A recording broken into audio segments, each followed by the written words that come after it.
Welcome to Democracy Now!, democracynow.org, the Quarantine Report. I'm Amy Goodman.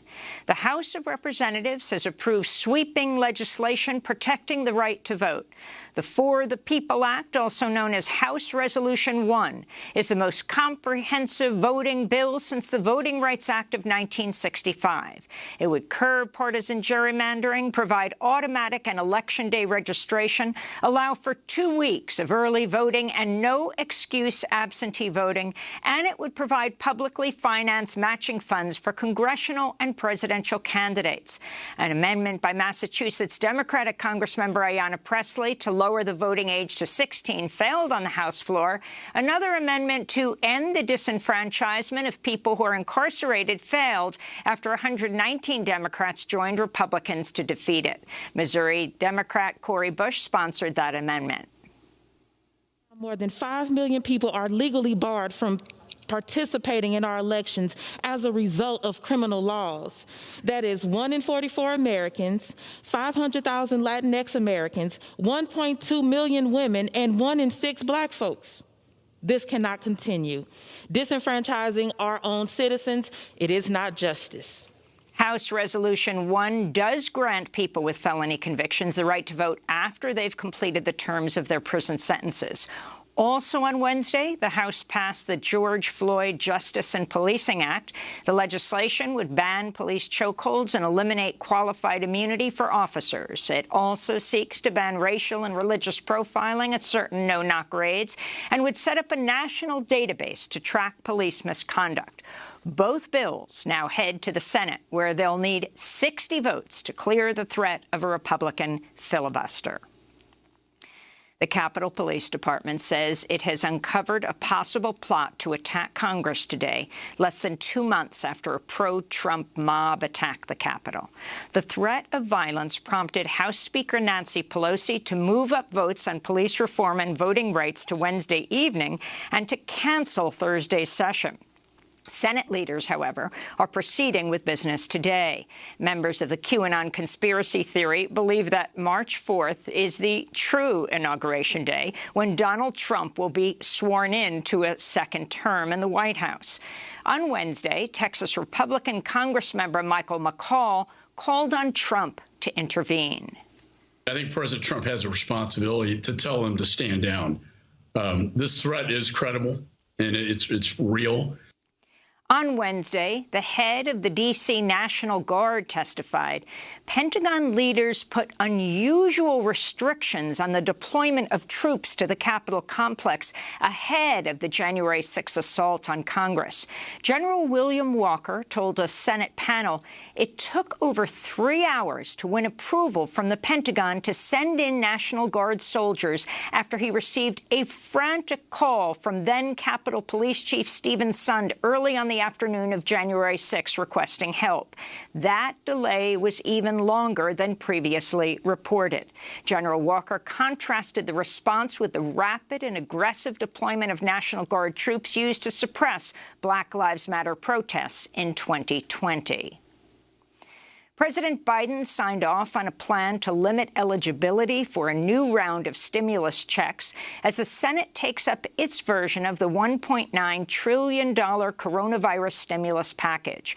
Biden's decision meets a key demand of conservative Democrats. The lowered eligibility would bring benefits to about 12 million fewer adults and 5 million fewer children. In Burma, at least 38 people were killed Wednesday as security forces continue to use live fire on protesters. It was the deadliest day since the February 1st military coup. Over 50 people have died since protests started, with many more wounded.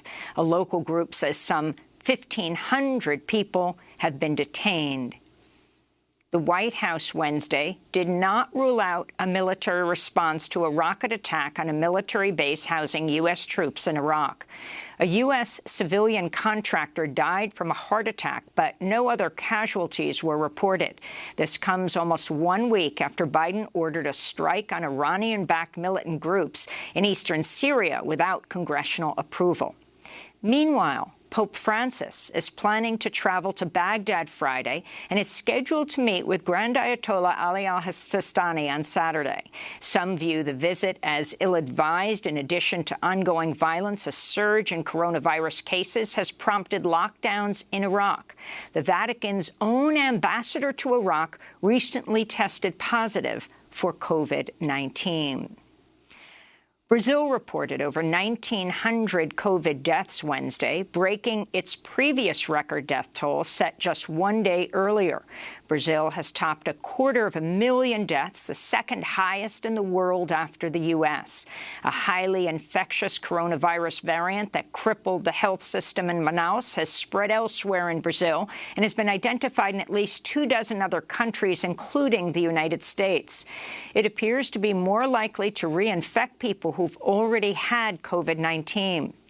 Sao Paulo, Brazil's most populous state, is going into a 2-week lockdown. Sao Paulo Governor João Doria blamed President Jair Bolsonaro for the mounting crisis. He said, "This is your fault. It's because of your denialism," he said.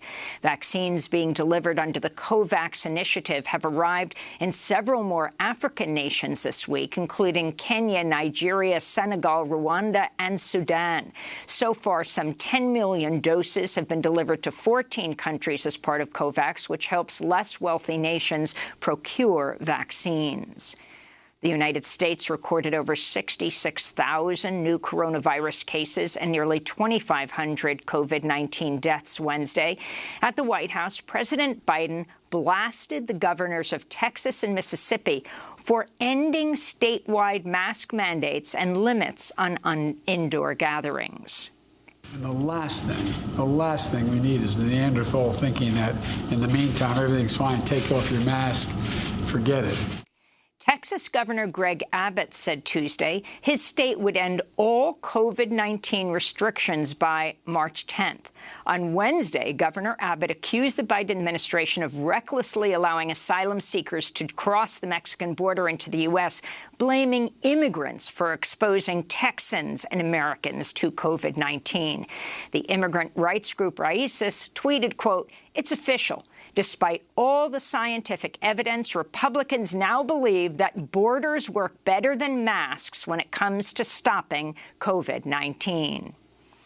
In Chicago, over 100 activists are on hunger strike to protest the relocation of the General Iron metal shredding plant to the southeast side of Chicago, in an area with mostly black and brown residents, and which already suffers from poor air quality due to industrial pollution. The scrapyard is being moved from its current location to make way for the controversial multi-billion-dollar Lincoln Yards development. This is Oscar Sanchez, one of the hunger strikers, speaking to Democracy Now! Our community is considered a sacrifice zone by the city, which continues policies of violence and racism. This is only the latest case of industry being pushed to black and brown communities in Chicago. We're calling on Mayor Lori Lightfoot to break the racist legacy of exploiting black and brown communities as dumping grounds for industry and allow our neighborhoods to breathe, to flourish. A rally is planned in front of Mayor Lori Lightfoot's home later today to mark 1 month since the start of the hunger strike.